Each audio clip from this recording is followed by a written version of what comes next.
শাস্ত্রকে যদি মানেন, আপনি যথাযথ শাস্ত্র নির্ণয় করেন, এই দীপাবলির যে আলোর উৎসব, এটি কি সত্য সত্য এর তত্ত্ব জেনে করেছি, আমরা বিচার করে করেছি। দীপাবলি আলোর উৎসবে, এই উৎসবটা সনাতন বৈদিক সভ্যতায় পালিত হয় কার্তিকের অমাবস্যাতে।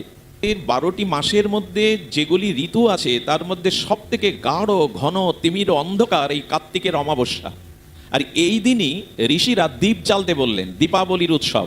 আচ্ছা, এই উৎসবটা পূর্ণিমাতে হলে ভালো হতো। শাস্ত্র এবং ঋষিরা ঘোর অমনিশার অন্ধকারে এই আলোর উৎসবটার তিথি কেন ঘোষণা করলেন?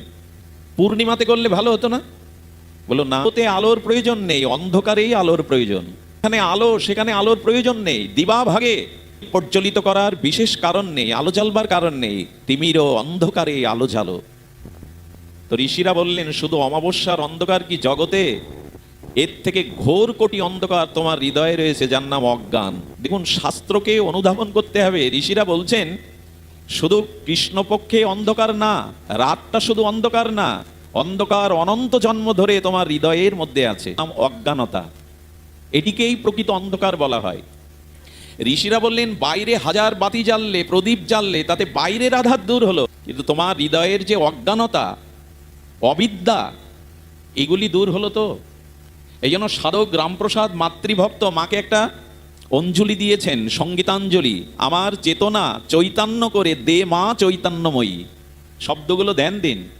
আমার চেতনা, অর্থাৎ আমার বিচারকে, আমার চেতনাকে চৈতন্য দিয়ে দাও মা। চৈতন্যময়ী, তুমি আদ্যাশক্তি পরা, তুমি জ্যোতির্ময়ী, শক্তির অধীশ্বরী আদ্যাশক্তি।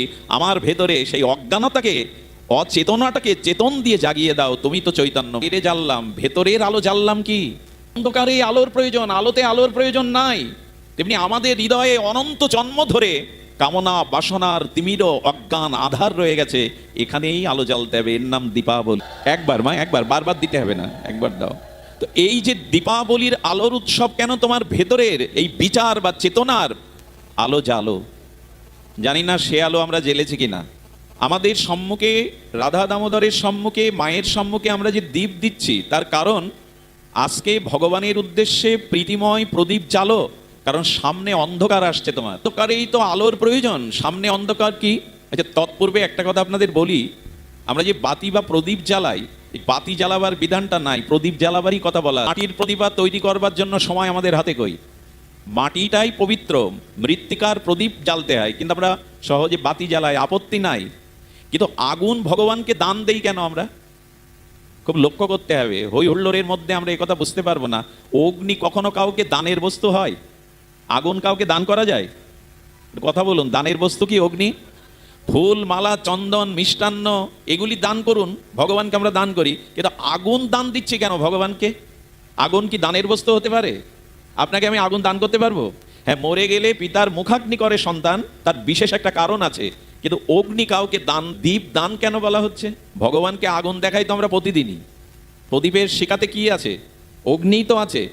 দীপাবলি সনাতন হিন্দুর একদিন নয়, প্রতিদিন প্রদীপ জ্বালতে হয়। মা বোনেরা প্রতিদিন ভগবানের সামনে মঙ্গল আরতি, সন্ধ্যা আরতিতে প্রদীপ জ্বালে। তো আগুন ভগবানকে দানের বস্তু হতে পারে? বলো, কেন যেন দান দেয়? পৃথিবীর মধ্যে এই অগ্নি উপাসক হিন্দুরাই, অন্য কোনো ধর্মের মধ্যে, জাতির মধ্যে অগ্নি দিয়ে উপাসনার নাই, ব্যবস্থা নাই। এই জন্য অনেক জাতি, অনেক ধর্ম হিন্দুদের অগ্নি উপাসক বলে একটা গালি দেয়। এরা আগুনের পুজো করে। কারণ যে কোনো মাঙ্গলিক বৈদিক কর্মে প্রদীপ প্রজ্বলন করা ছাড়া, হোম যজ্ঞ ছাড়া কোনো যজ্ঞ, কোনো পূজা সম্পূর্ণ হয় না। এর কারণ কেন? এর কারণ আগুন কাউকে দান করা যায় না, কিন্তু প্রদীপের অনলটা, আগুনটা কেন দান দিচ্ছি রাধা দামোদরের উদ্দেশ্যে, সেটি জানতে হবে। পৃথিবীতে এখন সব দূষিত হয়ে, বেশি দূষিত হয়েছে মানুষ। পৃথিবীতে বায়ু দূষণ, শব্দ দূষণ, খাদ্য দূষণ, যা কিছু দূষণ বলেন, বেশি দূষিত হয়েছে আমরা মানুষরাই। আমার মধ্যে মনুষ্যত্ব, মানবতা, মানবিকতা, আর সারা পৃথিবীর দিকে তাকিয়ে দেখুন, পরিবেশের চারিদিকে তাকিয়ে দেখুন, পৃথিবীতে যে জাতীয় ঘটনাগুলো চোখের সামনে ঘটছে, আদৌ মানব সভ্যতা এখন দূষণেই পড়ে গেছে। সব দূষণ হয়ে গেছে। বলতে গেলে বলতে হয়, মাঝে আমাদের বুধাটায় একজন বিষ খেয়ে মরেনি, তো ডাক্তার আমাদের বললেন ও বিষে ভেজাল ছিল, বিষ ও নকল। এখন সব কিছু দূষণ হয়ে গেছে। একটা বস্তু পৃথিবীতে দূষণ হয়নি, হবেও না, হওয়ার সম্ভাবনাও নাই, এটা একমাত্র অগ্নি। আগুন কোনোদিন দূষিত হয়নি, হবেও না, বরঞ্চ পৃথিবীতে সোনার মতো উন্নত ধাতুকেও অগ্নিতে খাঁটি করতে হয়, শীত বস্তু অগ্নিতেই শুদ্ধ করতে হয়। ঋষিরা এমনি এমনি হোমের ব্যবস্থা করে যায়নি, এমনি এমনি দীপদানের কথা বলে যায়নি। আগুনের থেকে শুদ্ধ পবিত্র বস্তু। এই জন্য ভগবানকে কিছু দিতে গেলে, সুন্দরকে কিছু দিতে গেলে সুন্দরই দিতে হয়, পবিত্রকে, পরম পবিত্রকে কিছু দিতে গেলে পবিত্রই দিতে হয়। একটি জায়গায় অগ্নি কেবল দূষিত, আর সব জায়গায় অগ্নি পবিত্র। শ্মশানের চিতার আগুনটা পবিত্র নয়, এই জন্য চিতার পাশে শ্মশানে গিয়ে কিছু খেতে নেই। এই কথা হিন্দুদের কি করে বোঝাবে? চিতা যখন জ্বলে তার আশেপাশে মুখে কিছু আহার করতে নেই, কারণ চিতার অগ্নিটি পবিত্র নয়, আর সব অগ্নি পৃথিবীতে পবিত্র। তাই পবিত্রকে, সুন্দরকে সুন্দরই দিতে হয়। এই জন্য অগ্নির উপাসনা আমাদের। আপনি হোমে লাল সাদা নীল ফুল দিলেন, হোম শেষে ওগুলো নীল সাদার পাবেন? অগ্নি সবাইকে একাকার করে দেয়, গ্রাস করে নেয়। তেমনি এই অগ্নি হলো জ্ঞান, এই অগ্নি হলো চেতনা, এই অগ্নি হলো বিচার। এও আপনাকে শুদ্ধ আগুন যেমন সবকিছুকে পুড়িয়ে একাকার করে দেয়, মানুষের চেতনা, মানুষের জ্ঞান, মানুষের বিচার তাকে একমুখী করে দেয়। বিচার নিয়েই আলোচনা। বিচার যদি আপনি না থাকে, আপনি কাটার বীজ বপন করে এখানে নারী পুরুষ একসাথে সহবাস্থান করলেও কারো মধ্যে কোনো বিকার আসার সম্ভাবনা নেই। বিচার নিয়েই আপনি এখানে বসেছেন। আমি ভাগবতে এসেছি, সাধু সঙ্গে এসেছি। বিচার প্রয়োজন। বিচার যদি শুদ্ধ না হয়, আপনার জীবন, আপনার ভবিষ্যৎ, আপনার কর্ম শুদ্ধ হবে না। প্রদীপ কেন কাল জ্বাললাম আমরা, দীপাবলি কেন দীপদান দিলাম? সামনে ঘোর দুটি অন্ধকার আসছে, খুব মন দিয়ে শুনতে হবে। খুব দার্শনিক বিচার করেছেন আমাদের আচার্যরা। দুটি অন্ধকারের মধ্যে একটি হলো মৃত্যুর পরে। মৃত্যুর পরে অর্থ, বিত্ত, আত্মীয় স্বজন, ওই মৃত্যুর ওপরে, ওই অন্ধকার পথে কেউ আমার সাথী হবে না, সাথী হবে না। বরঞ্চ যে টাকাকে ভালোবেসেছিলেন, সে টাকা আপনার জন্য মায়া করবে না, যে তুমি সারা জীবন পরিশ্রম করে সঞ্চয় করেছো, আমায় ছেড়ে চলে যাচ্ছ। আচ্ছা, আপনি টাকাকে ভালোবাসেন, টাকা আপনাকে ভালোবাসে তো? আপনি যে বাড়িটা করেছিলেন, প্রাসাদ সমান বাড়ি, আপনি যেদিন চলে যাচ্ছেন শ্মশান, সেদিন বাড়ি আপনার ভালোবাসার প্রতিদান দেয় তো? বাড়ি ভালোবাসতে পারে কাউকে? জড়বস্তু ভালোবাসতে? যে স্ত্রী, পুত্র, পরিজন, কুটুম্ব, তারা শ্মশানে অর্ধেক লোক কিছুক্ষণ চিতা জ্বালালেই চলে আসে। দোকান খুলতে হবে, অফিসে যেতে হবে, বিদ্যুৎ বিল দিতে হবে, বেশিক্ষণ থাকে না। যারা শেষে থাকে তারা চিতার কলসি ভেঙে দিয়ে বলে, ওদিকে আর চেও না, বাড়ি চলো। ওই পর্যন্তই আপনার দিকে চাওয়া শেষ। মৃত্যুর পরে যে অন্ধকার পথ, ওইখানে কে আলো দেখাবে আপনাকে? পথ চেনাবে কে? ওই সময় তো দেহ থাকবে না, টাকা থাকবে না, বন্ধু বান্ধব থাকবে না। ওই অন্ধকার দিনে যাতে অন্ধকারের পথে, পতনের পথে, নরকে না যেতে হয়, আলোর পথ পাও। এই জন্য আজকে ভগবানকে দীপ দাও, যাতে মৃত্যুর অন্ধকারে আলো পেতে। শুধু হরিবল দিয়ে হাত তুলে সমর্থন করলে হবে না, এই কথাটিকে বিচারে নিতে হবে। এই কথাটা বিচারে নিতে হবে যে মৃত্যুর পরে আমি এমন কোনো কাজ করিনি যে আমি আলোর পথে যাব। এই জন্য আজকে ভগবানকে দীপদান দিয়ে নিজের বিচার, বিবেককে জ্বালাতে হবে, প্রজ্বলিত করতে হবে, যাতে মৃত্যুর পর একটা শুভ গতি হয়। শুকর কুকুরে যেন না জন্মায়, আবার যেন পতন না হয় ওই 84 লক্ষ জনিতে। এই জন্য আজ আলো জ্বালো, চেতনার আলো, বিবেকের আলো, বিচারের আলো। দ্বিতীয় আরেকটি অন্ধকার, সে অন্ধকার অনেক দিনের, অনেক গাঢ় অন্ধকার। পৃথিবীতে যত দুঃখ, যন্ত্রণা, রোগ, শোক, এর মূল কারণ মার গর্ভে আসা। ধ্যান দিতে হবে কথাগুলো, দার্শনিকদের কথা। স্ত্রী গর্ভে প্রবেশ করাটাই হলো সমস্ত দুঃখের কারণ। এই যে জন্ম, মৃত্যু, জরা, ব্যাধি, ক্ষুধা, পিপাসা, কর্মফল, এই অভিশাপ, জন্ম না নিলে ভুগতে হতো না। মাতৃগর্ভের মধ্যে 10 মাস অন্ধকারে থাকি আমরা, ওইখানে কোনো আলো নেই। তাই আজ ভগবানকে দীপ দিয়ে বলছি, তুমি আমার চেতনা, আমার জ্ঞানের আলো জেলে দাও, যাতে এমন কর্ম করতে পারি যাতে পুনরায় আর মার গর্ভের অন্ধকারে আমাকে প্রবেশ না করতে হয়। নাম বিচার, এর নামই এই দীপদানের মহিমা। কালকে অনেক দীপ জ্বেলেছি আমরা, মঠ মন্দিরে, দোকানে, প্রতিষ্ঠানে, এই সমস্ত রাস্তাঘাটেও তো দীপ জ্বাললাম। প্রশ্ন হলো, ভেতরের চেতনা বিচারের দীপ জ্বাললাম কিনা, জ্ঞানের আরো জ্বললো কিনা? এই বিচার ভাগবত থেকে নিতে হবে। এখন বিচারের কথা কার বারবার বলা হচ্ছে কেন? যার বিচার যেমন, যার বিবেকের চেতনা যেমন, তার পরিণতি, তার উদ্ধার বা পতন তেমনই। একবার রাজস্থানের এক পণ্ডিত ছিলেন, বৃদ্ধ পণ্ডিত। সেই পণ্ডিতের বাড়ির সামনেই একটা ঘটনা ঘটলো, সুঘটনা না, দুর্ঘটনা। এক পতিতা, এক দেহপুজীবিনী, সে ওখানে একটা ঘর কিনে আর ওইখানে বিনোদনের ব্যবস্থা করলো। নাচ, গান, মদটা হয় পতিতাদের ওখানে। দেহভোগের বাসনা নিবৃত্তির জন্য কত কত মানুষ আছে।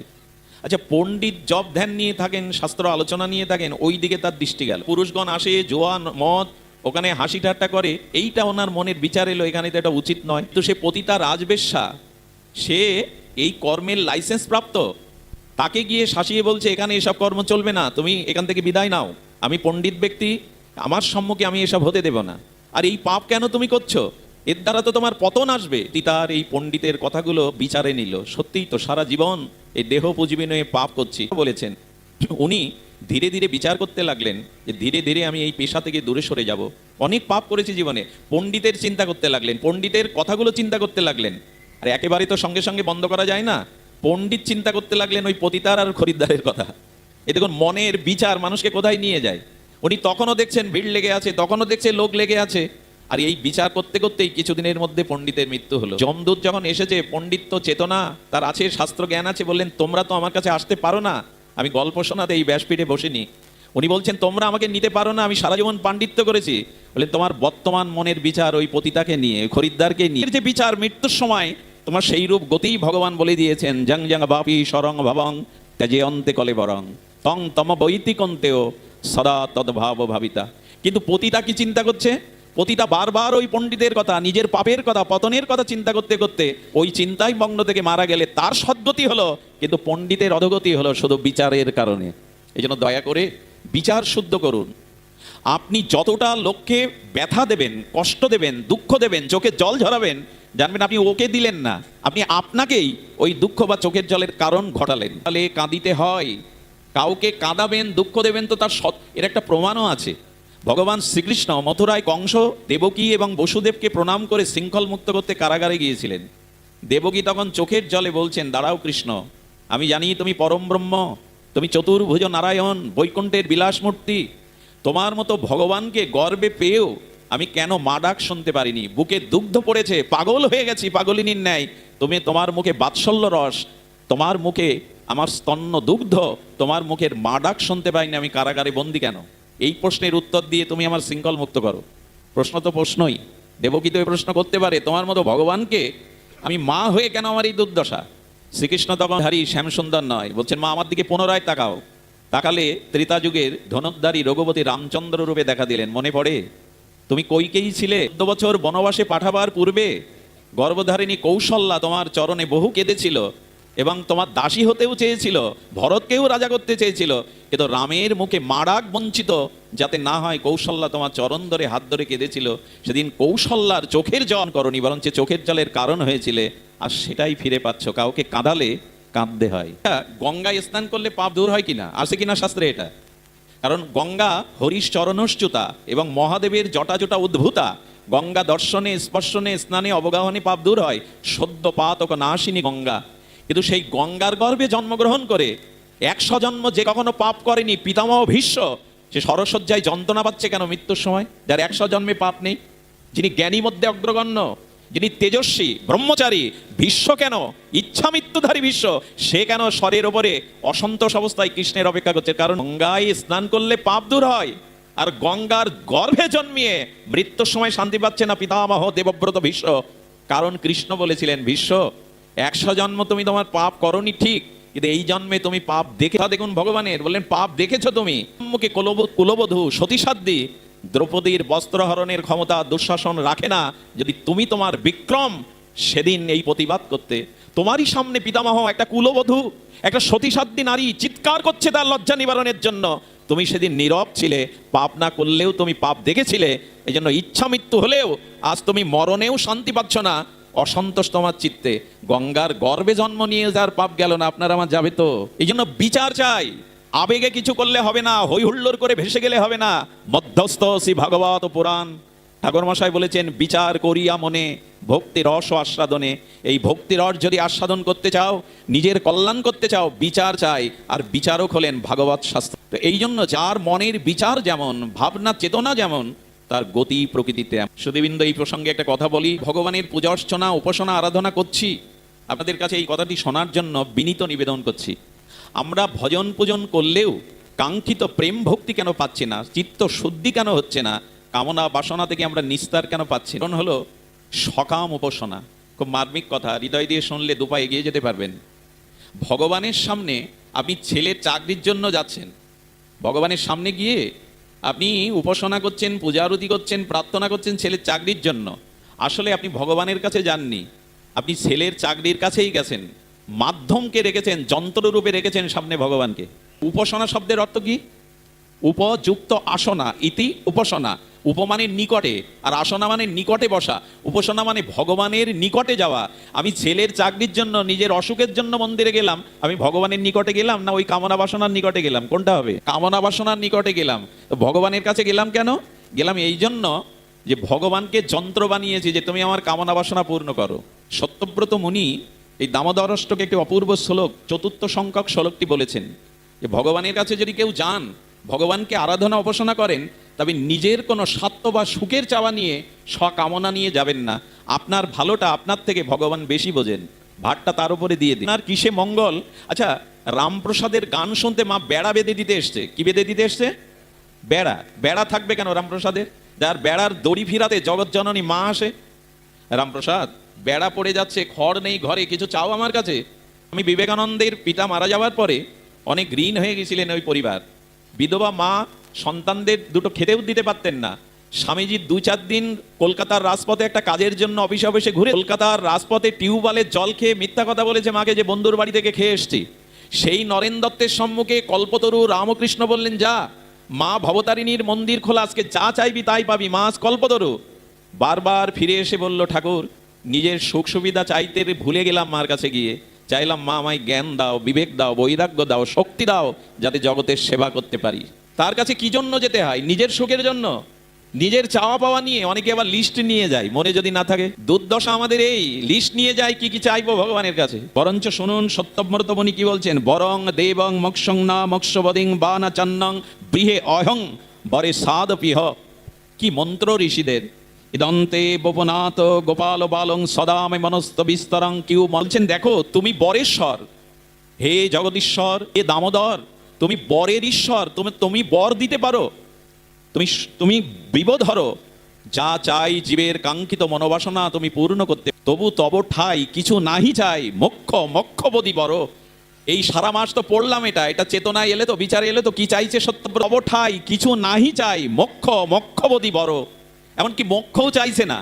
মৃত্যুর পরে আমার জন্ম মৃত্যু চক্রে থেকে আমি মুক্তিও অধীশ্বর, তবু তোমার ঠাই এই করো না যেন অবিরত, গোপবাল তনু এই। আমাকে যদি কিছু দিতে চাও এই দাও। তোমার ওই ব্রজলীলাতে, বৃন্দাবন লীলাতে, সখাসনে তুমি যেমন গোষ্ঠ খেলা খেলেছিলে, ওই সখাদের একটা শরীর দিয়ে তোমার নিত্য লীলাতে আমায় নাও, যাতে তোমাকে সুখ দিতে পারি, আনন্দ দিতে পারি।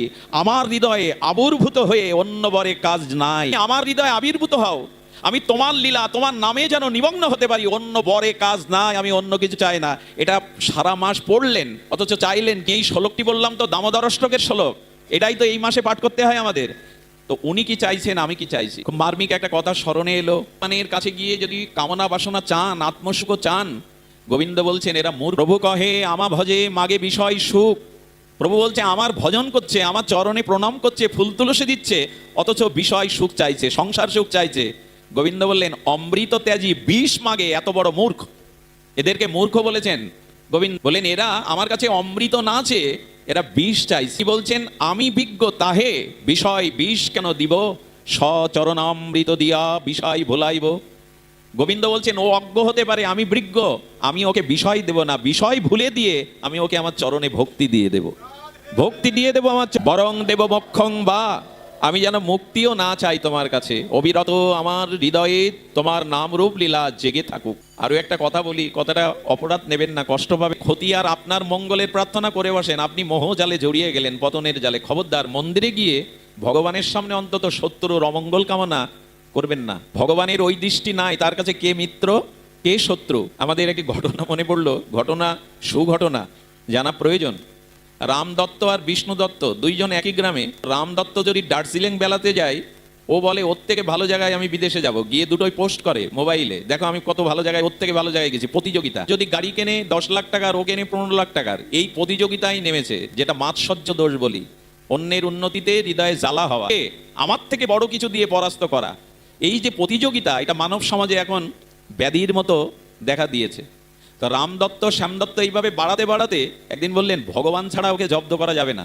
একটা বটবৃক্ষের নিচে গিয়ে ওং নমঃ শিবায়, ওং নমঃ শিবায় রাম দত্ত জপ করতে শুরু করেছে। ভগবানের কাছ থেকে বর নিয়ে ওকে নিচে নামাবো আর আমি সেরা হয়ে যাব, এই হলো। তা নাহলে আমি যা কিনি ও তার বেশি কেনে, এই প্রতিযোগিতায় গিয়ে ভগবানের কাছে বিষ্ণু দত্তের মনে ওই বাসনা জেগেছে, আজকে শিবরাত্রি ভগবানের উপাসনা করে বর পেলে ওকে পরাস্ত করতে পারবো। ও পাশে এক বটবৃক্ষের পাশে গিয়ে ওং নমঃ শিবায় সারা রাত আশুতোষের এই ওং নমঃ শিবায় জপ করলে উনি সন্তুষ্ট হন। পার্বতী মা বলছে, শঙ্কর হে ভগবান, ওরা দুইজন আপনাকে ভজন করছে ওং নমঃ শিবায় খুব কঠোরভাবে মনোযোগভাবে, তা আপনি ওদের কৃপা করুন। বলেন ওদের কৃপা করলে ওরা কৃপার পাওয়ার পাত্র না। বলে তবু বলছি আর শিবরাত্রির দিনে মুক্তিতীর্থ কাশীতে আপনি একটু কৃপা বলে বলছে যখন যাই, কিন্তু ওরা কৃপার পাত্র না। এই বিষ্ণু দত্তের কাছে এসে বলছে, আমি তোমাকে করুণা করবার জন্য এসেছি, চোখ খোলো, বর চাও।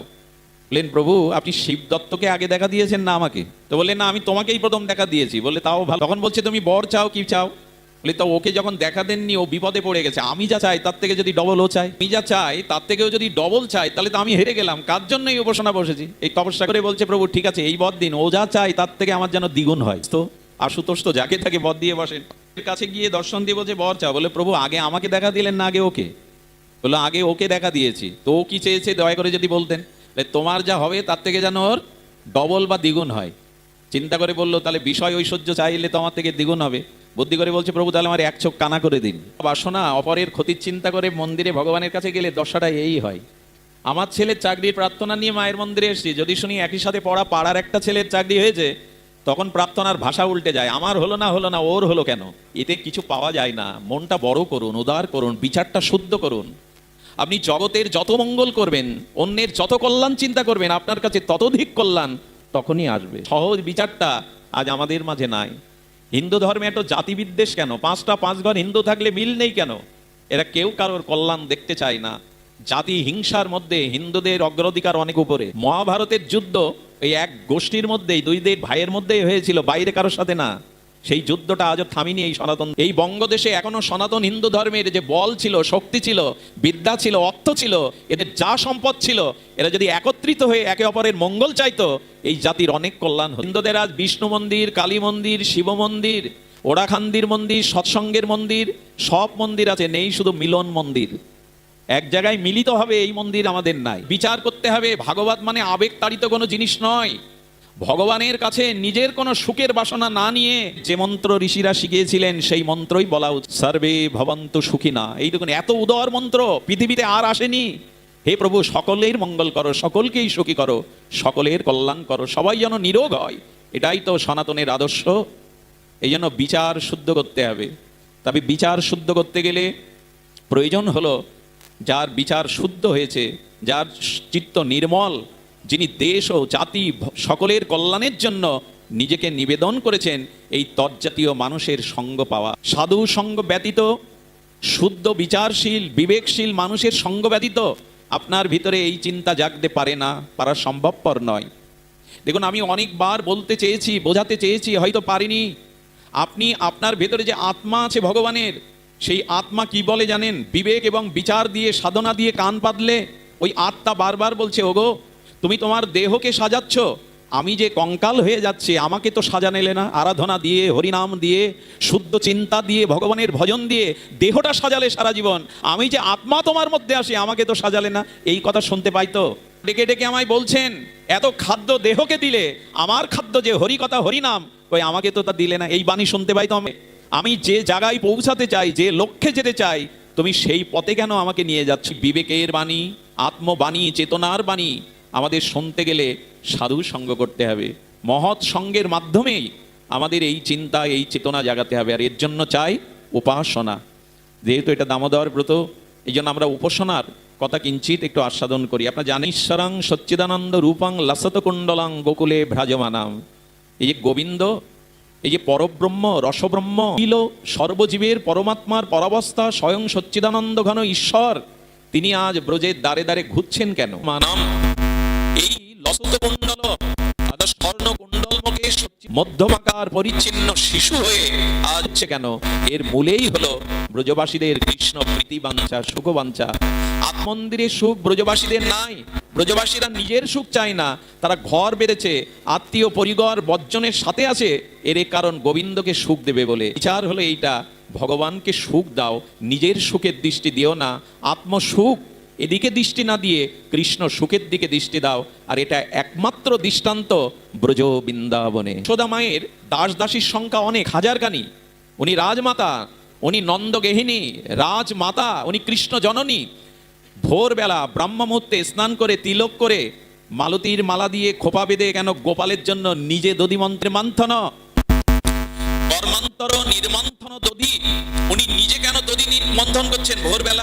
দ্বারা দামোদরের এই শিক্ষা দিচ্ছে ব্রতে, ভগবানের সেবাটা অন্যকে দিয়ে করো না, চাকর বাকর লোকজন ধরে করো না, নিজে হাতে করো। সন্তানকে গর্ভধারিণী নিজে সেবা না করে যদি অন্য মায়েরা সেবা করে, এতে মায়ের মন ওঠে? তো এটা মায়ের বাৎসল্য প্রীতির একটা স্বভাব। গোপাল ননি চুরি করার কারণ হলো দাস দাসীরা ওকে যতটা মাখন ননি খেতে দেয়, ওর উদরে ক্ষুধা থাকে, ক্ষুধা কাতর হয়ে বাঁচা। দধিমন্থন করে আজ থেকে গোপালের মুখে আমি দেব।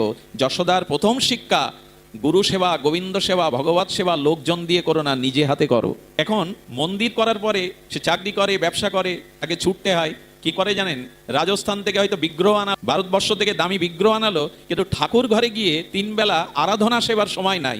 এই জন্য 10-20 হাজার টাকা দিয়ে সেবক রাখ। ভগবান বললেন, আমাকে করলি মন্দির, আমাকে প্রতিষ্ঠা করলি, অথচ তুই আমার কাছে আসলি না, এই মন্দির করার কি লাভ? আর পরবর্তীতে যদি এই স্থান থেকে সে অন্য স্থানে চলে যায়, এই মন্দিরের যে কি দশা হবে সে চিন্তা তার মাথায় নাই।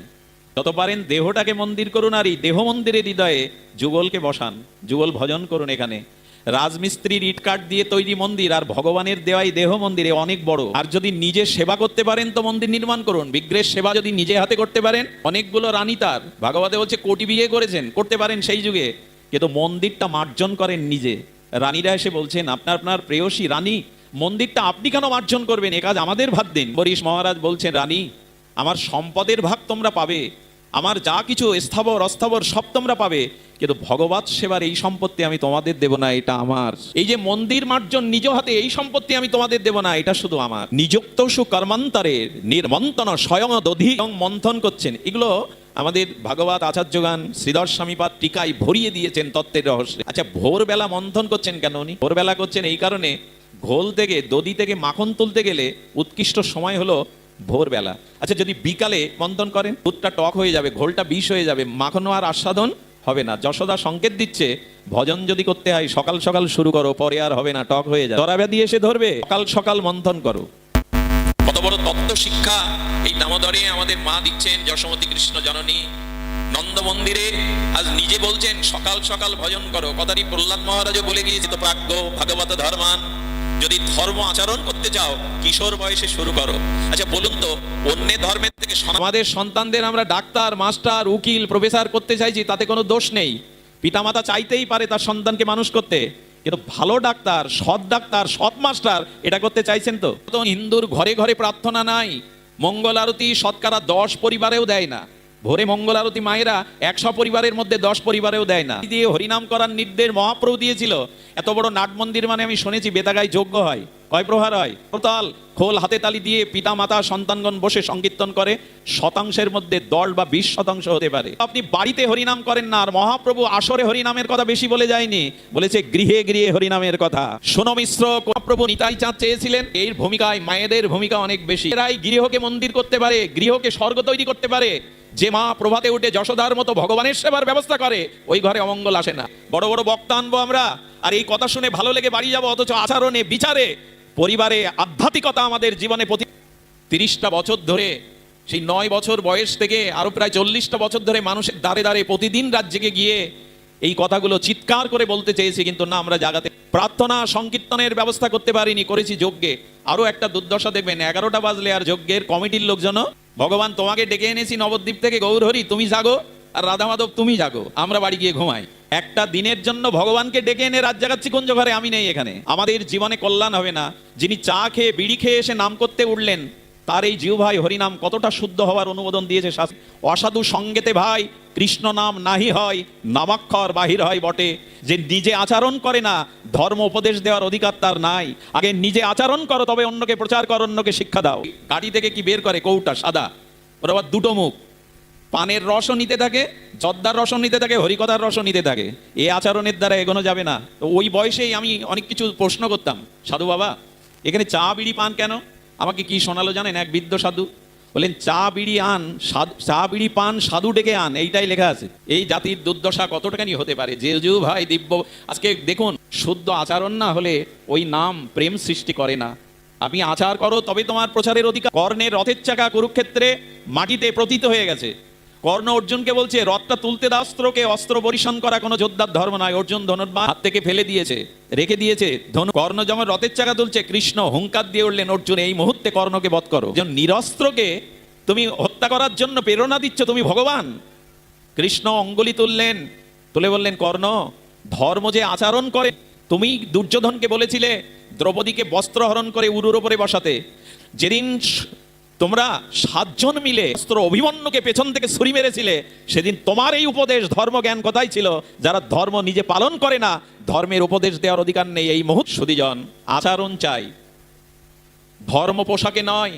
ধর্ম মালা তিলকেও এগুলো বাহ্যিক লক্ষণ, এগুলি লক্ষণ বটে, বৈকুণ্ঠের চিহ্ন বটে, এগুলো ধারণ করতে হবে। সম্প্রদায়ের আচরণটা আজ আমাদের মাঝে নাই। যশোদা ওই আচরণ করছেন। গোপালকে তিনি ননি দিয়ে নিজে সেবা করাবেন। সুদৃষ্ণ জননী নন্দগিনী আর যেমন দধিমন্থন করছেন, যশোমতীর হাতে ছিল স্বর্ণবালা। সেই কঙ্কনগুলো, বালাগুলো হাত থেমে গেলেও ছনাৎ ছনাৎকারে নৃত্য করতে। হাতে গোপালের সেবা, বদনে গোপালের মধুর গুণকীর্তন, আর হৃদয়ে গোপালের লীলা স্মরণ।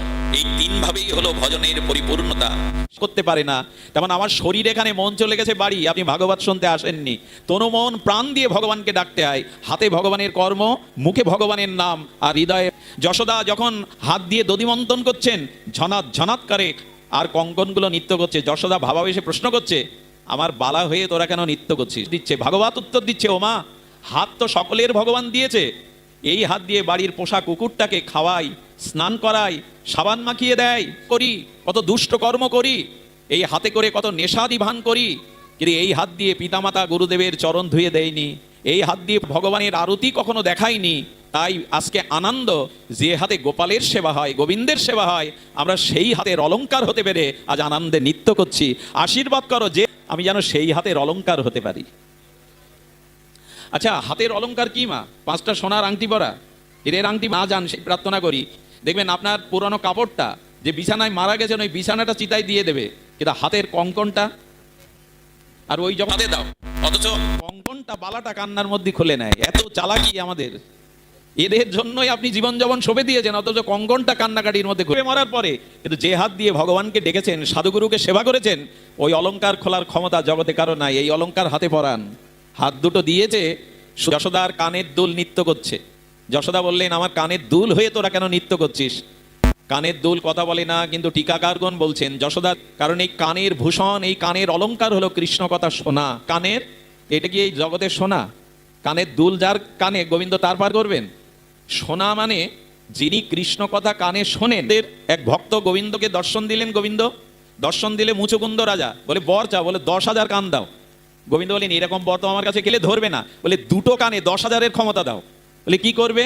বলে 2টো কানে তোমার কথা শুনে, লীলা শুনে পিপাসা মেটে না, যাতে 10,000 কানে তোমার নামরূপ লীলা শুনে আস্বাদন করতে পারি। কানের ছিদ্র যেন সাগরের মতো হয়। বলে এ আবার কেমন চাওয়া?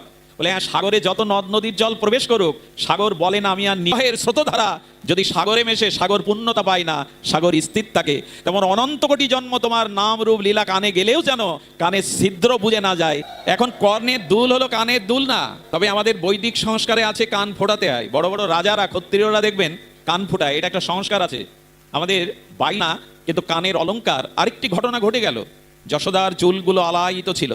মন্থন করতে গেলে শরীর একটু হেলে দুলে যায়, তো চুলগুলো ধুলাই মালতীর মালা দিয়ে বেষ্টন করে রেখেছে, ভারী মালতীর মালা। যশোদা লক্ষ্য করছেন কৃষ্ণ চিন্তা, কৃষ্ণ গুণগান, কৃষ্ণ কর্ম করছে, কিন্তু মা বলেন, যশোদা বললেন, তোরা ছিলি মাথায়, তোরা আমার চরণে পড়ছিস কেন অন্য জায়গায় না পড়ে? ফুলগুলো যেন উত্তর দিচ্ছে যশোদার বিবেক হয়ে, ভাগবত হয়ে, ওমা, মনন করে তাদের মাথায় ভারী বোঝা থাকে না, তারা বোঝা থেকে নেমে তার চরণের দাস হয়ে যায়। তারা আর বোঝা রূপে ভারী হয় না, দায়িত্বের বোঝা, সংসারের বোঝা থাকে না।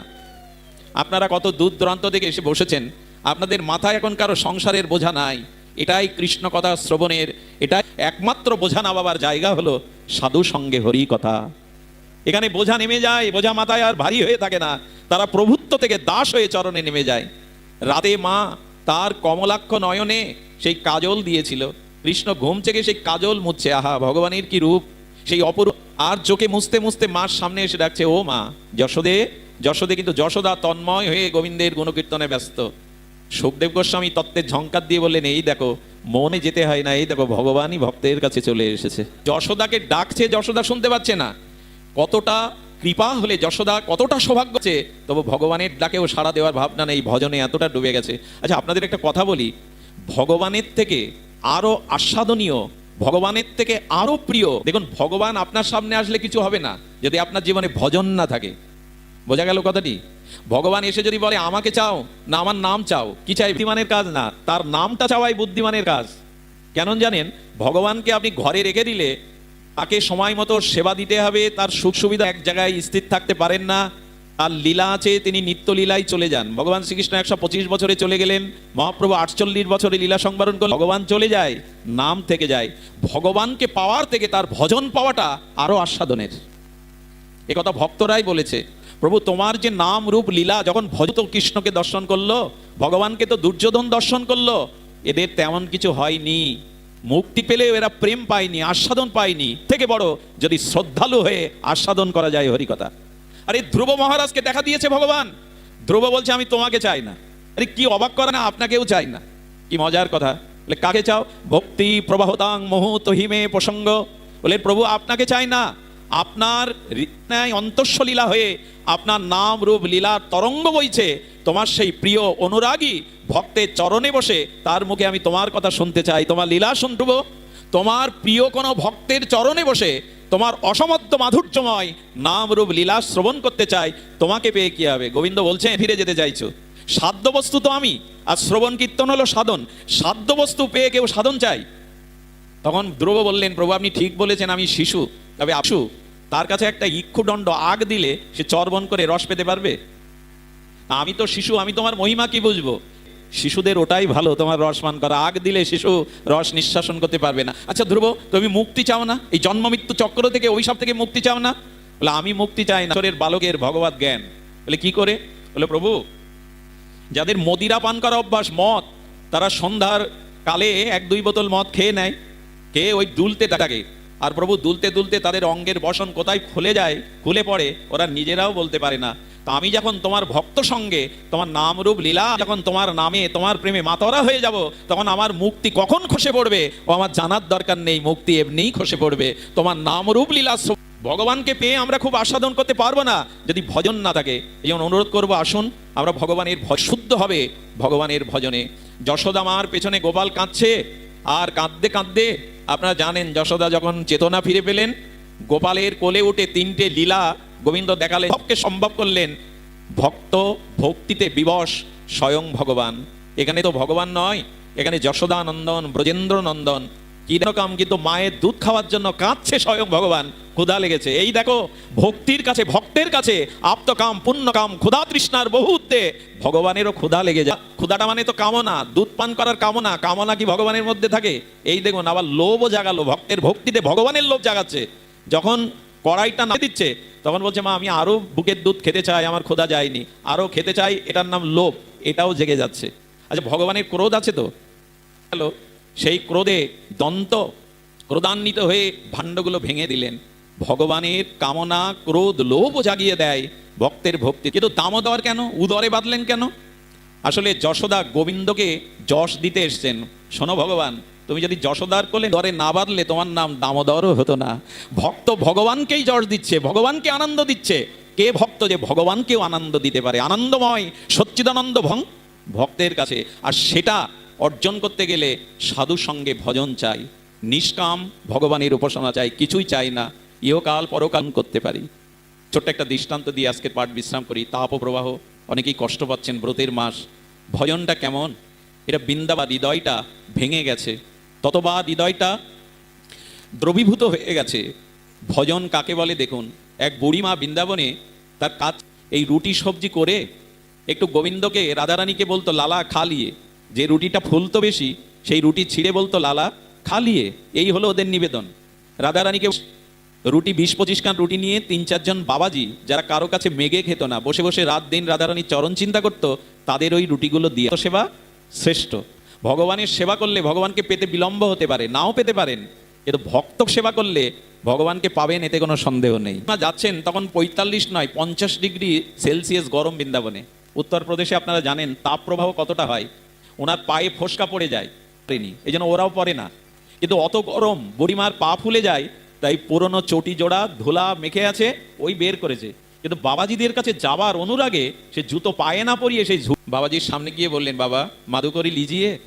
বাবা দেখছে রুটির সাথে সবজির সাথে বুড়িমার জুতো ধুলো মাখানো, জুতোটাও মাখানো। ওখানে কিভাবে এসেছেন ওই জুতো ঝুড়ির ওপরে। 3 দিনের দিন ঝুড়ি নামানোর পরে বুড়িমা হাত জোর করে বললেন, বাবা আমার সেবায় কোনো অপরাধ? কেন মাদুকরি? আমি তো রাধারানীর সেবা জানি না, আমি জানি তোমাদের সেবা করলে আমার রাধারানী সন্তুষ্ট হবে, আমার গোপাল আনন্দ পাবে।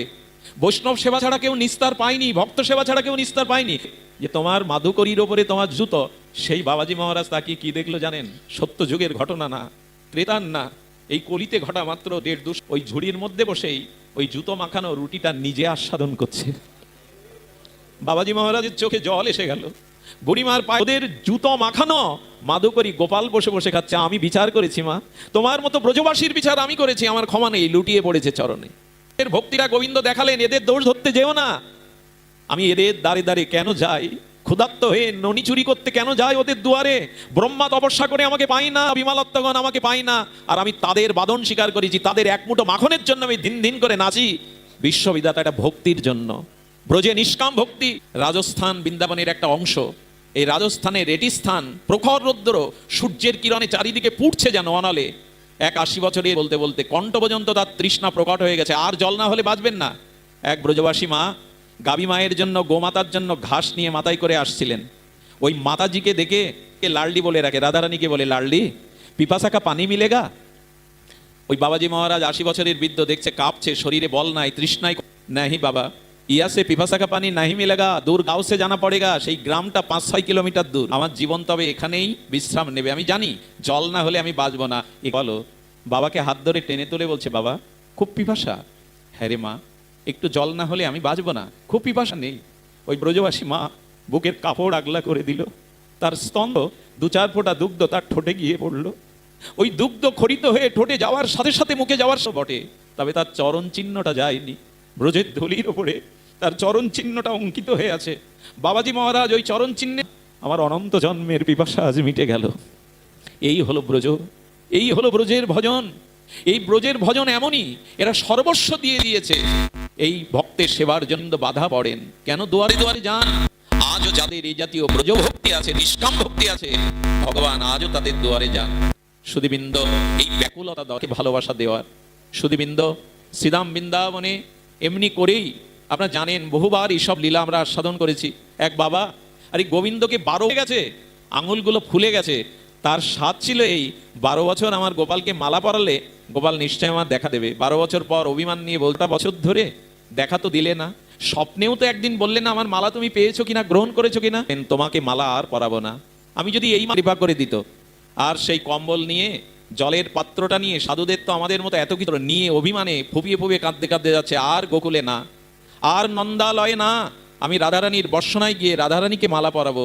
করুণাময়ী আমাকে উত্তর গোষ্ঠ থেকে ফেরা বহু গাভীর দল নিয়ে রাখালদের মধ্যে একটা রাখাল এসে বলছে, বাবা দাঁড়াও, তুমি কোথায় যাবে? বলে তোমাকে বলতে হবে যাবো, সরে দাঁড়াও। বলে বলো না কোথায় যাবে? বলে তোমাকে জবাব দিতে পারো। বলে বাবা তোমার যাওয়া হবে না, তুমি গোকুল ছেড়ে কোথাও যে ইস হচ্ছে না, জোরে ধাক্কা দিয়ে ফেলে দিয়েছে। সাধু হৃদয় তো, বাচ্চাকে ওরা কোনো কষ্ট দেয় না। পেছনে ফিরে তাকিয়ে দেখে যার গলা ধাক্কা দিল কাঁদছে আর বলছে, তুমি যেও না, আমি ওই মালার অপেক্ষা নিয়েই তো বসে থাকি মন্দিরে, তুমি গেলে কে মালা পরাবে আমায়, তুমি যেও না। এই হলো প্রীতি, এই হলো ভজন। আমাদের শ্রীনাথজির কাছে এক মা যেতেন, আর আঁচলের মধ্যে চুরি করে খাবে সেদিন পাবে, তোমাকে দেখিয়ে গেলাম। আমি চোখের জলে তোমার নাম করতে করতে এই ননি, এই মাখন তৈরি করি, আর ঘরে একদিন এই ননি চুরি করতে তোমায় যেতে হবে। এই কলিযুগেরই ঘটনা। শ্রীনাথজির মন্দিরে দেখিয়ে আসতেন। একদিন কোম্বননাথ তার প্রিয় ভগবানের প্রিয়তা, ভগবানের গালে লালা দেখে কোম্বননাথ বলছেন, সখা তুমি কেন গাল দিয়ে লালাজ হচ্ছে, কি পেতে তোমার লোভ হয়েছে? বললো, মন্দিরে তো শত দুধ ক্ষীর করে ননি করে আমাকে দেখিয়ে যায়, আঁচলে ঢাকা দিয়ে আনে, আমি ওর ঘরে আজ ননি চুরি করতে যাব, খেতে যাব। বন্ধ হবে, আমরা বিশ্রামে যাব, পেছনের দোয়ার খুলবে, আমি তোমায় কাঁধে চড়ে ওই মায়ের ঘরে গিয়ে আজ ননি চুরি করব। রাত্রে সেবকবৃন্দ বিগ্রহ রূপে বেরিয়ে কাঁধে উঠে বলছেন, চলো কোম্বননাথ, 5000 বছর আগে গোপীদের ঘরে ননি চুরি করেছি, অনেক দিনের অভ্যাস নাই, হয় আজও লীলা করে গোরারাই, কোন কোন ভাগ্যবানে দেখিবারে পাই। ভক্তি থাকলে, অনুরাগ থাকলে আজও তিনি আসেন। ওই ব্রজমায়ের ঠিকেতে টানিয়ে রেখেছি, আজও এলে না। এই বলতে বলতে কাঁদতে কাঁদতে চোখের জলে রেখাটা শুকিয়ে গেছে। গোবিন্দ সজাল নয়নে কোম্বরনাথের কাঁধে উঠে মাকে দেবে না, যখন মুটো করে দিতে গেছে বলে এভাবে তো না, তুমি যেটা পাচ্ছ সেই অধর থেকে আমাকে অধরামৃত অমৃত কুম্বন দাস পেয়ে ভাবছে কে এই ভাগ্যবতী মা। ভাণ্ড মেঝেতে ফেলে দিলেন, যেই ফেলে দিলেন গোপী জেগে উঠলো শব্দে, আর গোবিন্দ শিকে ধরে টান দিয়ে উনি চোর চোর চোর বলতে বলতে দেখছে বাবাজি মহারাজ ওনার ঘরে। বাবা, আপনি আমার ঘরে ননি চুরি করতে? যেই দাঁড়িয়েছেন কুম্বরনাথের মতো ভগবানের সখা ওই মায়ের চরণে পড়ে গেছে। মা, নবনীত চোর গোবিন্দ এসে তোর ননি খেতে এসেছে। মা, কি ভক্তি তোর, তোর চরণে বারবার প্রণাম। বললেন বাবা, মা ধন্য তুই, তোর ঘরে আজ কুম্বরনাথ বলছেন তোর ঘরে আজ লালাই এসেছিল। আজও কোনো না কোনো দিন দেখবেন প্রতীক্ষা করতে করতে তিনি একদিন আপনার দুয়ারে বিগ্রহ রূপে এসে